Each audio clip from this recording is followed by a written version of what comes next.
नमस्कार मेरे प्रिय भक्तों। ओम नमो भगवते वासुदेवाय नमः।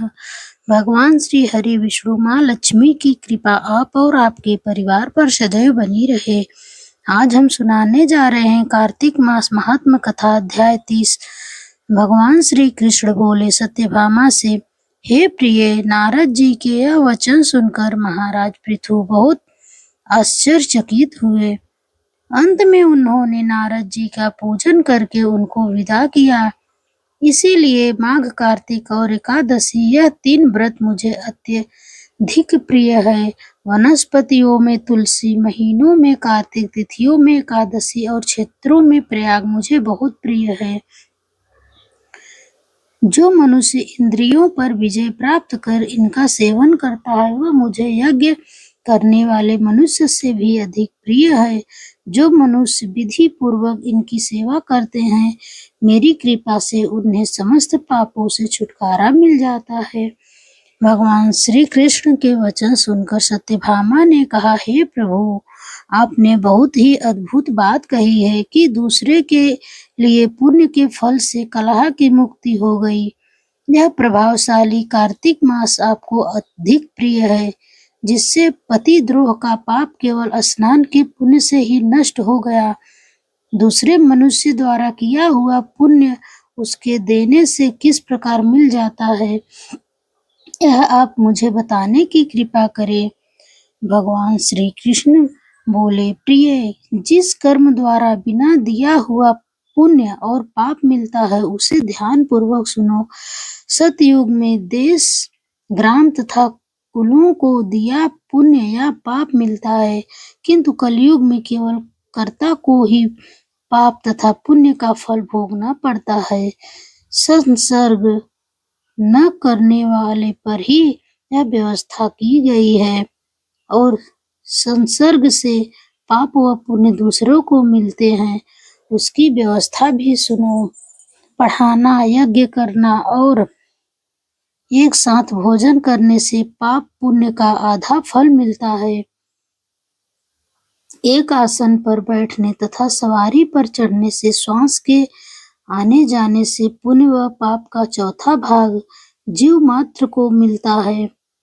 छूने से, भोजन करने से और दूसरों की स्तुति करने से पुण्य और पाप का छठवां भाग मिलता है। दूसरों की निंदा, चुगली और धिक्कार करने से उसका सातवां भाग मिलता है। पुण्य करने वाले मनुष्यों की जो कोई सेवा करता है वह सेवा का भाग लेता है और अपना पुण्य उसे दे देता है। नौकर और शिष्य के अतिरिक्त जो मनुष्य दूसरों से सेवा करवाकर उसे पैसे नहीं देता, वह सेवक उसके पुण्य का भागी होता है। जो व्यक्ति पंक्ति में बैठे हुए भोजन करने वालों को पत्तल लांघता है, वह उसे अपने पुण्य का छठवां भाग दे देता है। स्नान तथा ध्यान आदि करते हुए मनुष्य से जो व्यक्ति बातचीत करता है या उसे छूता है, वह अपने पुण्य का छठवां भाग दे डालता है। जो मनुष्य धर्म के कार्य के लिए दूसरों से धन मांगता है, वह पुण्य का भागी होता है। ठीक उसी प्रकार जिस प्रकार की दान करने वाला पुण्य का भागी होता है, जो मनुष्य धर्म का उपदेश करता है और उसके बाद सुनने वालों से याचना करता है, वह अपने पुण्य का छठवां भाग उसे दे देता है। जो मनुष्य दूसरों का धन चुराकर उससे धर्म करता है, वह चोरी का फल भोगता है और शीघ्र ही निर्धन हो जाता है। जो जिसका धन चुराया है वह पुण्य का भागी होता है। बिना ऋण उतारे जो मनुष्य मृत्यु को प्राप्त होता है, उनको ऋण देने वाले सज्जन पुरुष पुण्य के भागी होते हैं।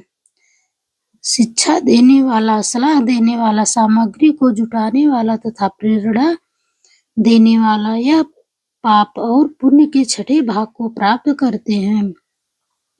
राजा प्रजा के पाप पुण्य के खष्टांश का भोगी होता है।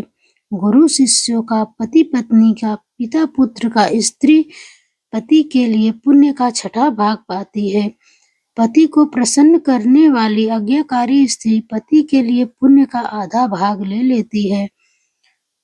जो पुण्यात्मा पराये लोगों को दान करते हैं वह उनके पुण्य का छठा भाग प्राप्त करते हैं। जीविका देने वाला मनुष्य जीविका ग्रहण करने वाले मनुष्य के पुण्य के छठे भाग को प्राप्त करता है। इस प्रकार दूसरों के पुण्य अथवा पाप बिना दिए भी दूसरे को मिल सकते हैं, किंतु यह नियम जो कि मैंने बतलाए हैं ये कलयुग में ही लागू होते हैं। कलयुग में तो मात्र कर्ता को ही अपने पाप व पुण्य भोगने पड़ते हैं। इस संबंध में एक बड़ा पुराना इतिहास है जो कि पवित्र भी है और बुद्धि प्रदान करने वाला है। उसे ध्यान पूर्वक सुनो।